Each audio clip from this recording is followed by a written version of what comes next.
Hey, Danny Matta here, founder of PT Biz, and today we're talking about 7 free ways that you can get new patients, and we're going to do it in under 7 minutes. This is for those of you that have more time than money. When I was first getting started with my clinic, I had no money, but I had a lot of time. So what did I do? I went out and I tried to get clients the only way I knew how, and that was with education events. Now, that may be one of the options we can use, but there's 7 I'm going to go over today that you're going to be able to start to implement to get scrappy, to get out there and start getting clients in the door so you can help change their lives and they can start to send more of their friends and family to see you, and you can have this snowball effect that allows your schedule to get busy, and it allows you to then have a real business, start to reinvest in that. But to start with, this is the way that a lot of people will actually get clients. If you don't have a long-standing reputation in the area, like I moved to a new city, I didn't know anybody, you're gonna have to work harder. If you've been in an area for a long time, it should be easier for you to gain clients. But let's get into it. 7 ways. Number 1, local networking groups. This could be BNI. This could be business networking groups that are a chamber of commerce. This could be entrepreneurial local groups. Getting involved in local groups to talk to other service providers, business owners, networking individuals that learn more about your business is a great way to get your name out there, to get your brand out there, and to honestly work on the skill of networking, because it can feel a bit awkward if you've never done that before. How do you have conversations with people? How do you end conversations with people? How do you follow up with people? Networking groups are a great way to do that. Number 2, social media. So being consistent on social media with your own content, but also being interactive with other people, engaging with other people, liking their stuff, sharing their stuff, commenting on their posts, being helpful with other people. Being active on social media and targeting your avatar and trying to be helpful to them, as well as trying to be helpful to influencers in your space that might end up being great referral sources for you when you're just getting started, is a great way to do that, and it's free as well. Number 3, local education events. This is what we consider workshops. So it's you going out and actually like teaching stuff that you know to the group of people that you're trying to help. So in my scenario, I worked with a lot of CrossFit athletes. I went to CrossFit gyms. I talked to them about squat mechanics, talked to them about hinge mechanics, talked to them about dealing with knee pain and back pain and shoulder pain and how to take care of themselves.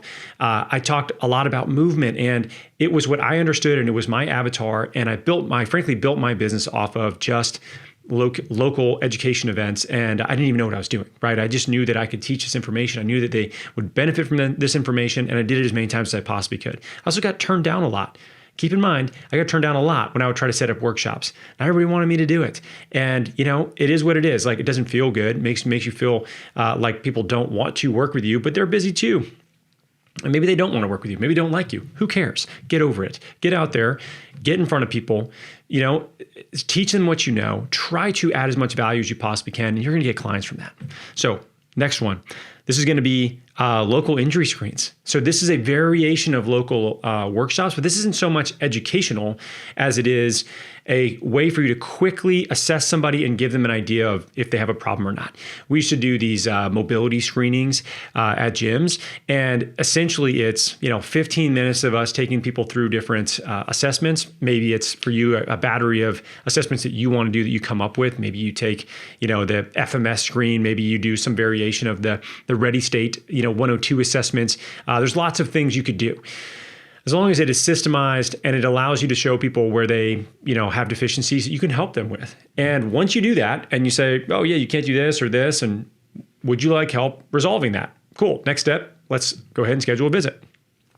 As long as people understand they have a problem and you can help them, the likelihood that they're going to convert pretty high, right? So these are great to do off the back of education events. So if you build some rapport, build some brand recognition, and all of a sudden you do a injury screen at a facility that you're friendly with, then that's a great way to really drive a lot of new patients. It's actually a great way to clean up workshop attendees through an injury screen. Next one, local community involvement. So what I mean by this is getting involved in the niche that you want to be a part of and that you actually hopefully are already a part of. So if you're a runner, go into running groups. And don't go into running groups to try to get patients too, by the way. This is a huge mistake. Going to running groups just to run and then talk to people about why they should come see you is a great way to not want anybody to run with you or talk to you afterward while they're drinking a beer at a running group. Go there and just be a part of the community. Be a part of the community, slow play it. I'm telling you, it's going to work better for you if you do that. You got to make sure that you're not trying to rush relationships. It's very off-putting. It's not what people want. It's not how they interact with people in daily life. So go and be a part of a community, not just to try to get patients, but to build, rapport, to build friends, to be a part of the community, to help the community. And that will actually lead to a lot more clients that are going to come and see you on the back end of that versus you going there and just shilling whatever you're doing the whole time. Next one, Facebook groups. So if you find Facebook groups that work or are wrapped around the avatar that you have, let's talk about running. So let's say there's a local running group in the area that you're at. Be in that group, join that group, and be super helpful in that group. Be somebody that is constantly sharing valuable content. Be somebody that's answering questions for people. If somebody has something and you do want to talk to them about, maybe it's appropriate for them to come and see you, do that in private, do that in direct message. Don't do that in public, in comments, or in posts that you have. Don't post in your own shit. Like it's a big no-no. Don't do it. Be very helpful. Be somebody that is like recognizable in that group, that is a helpful person, that is really commenting a lot of things and add a lot of value.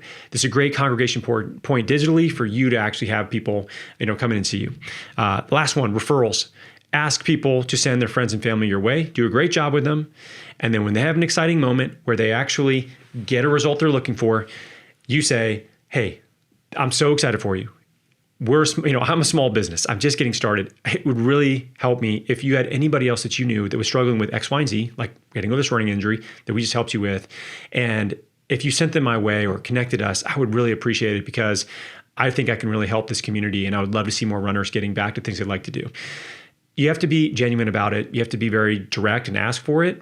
Ask for referrals. It's the best way you're going to get them. That's 6 minutes and 45 seconds in. I did it, which is hard for me to do because if any of you know me, I'm a prolific talker. So let's wrap these up real quick. Number one, local networking groups. All right. BNI groups, local entrepreneur groups, Chamber of Commerce.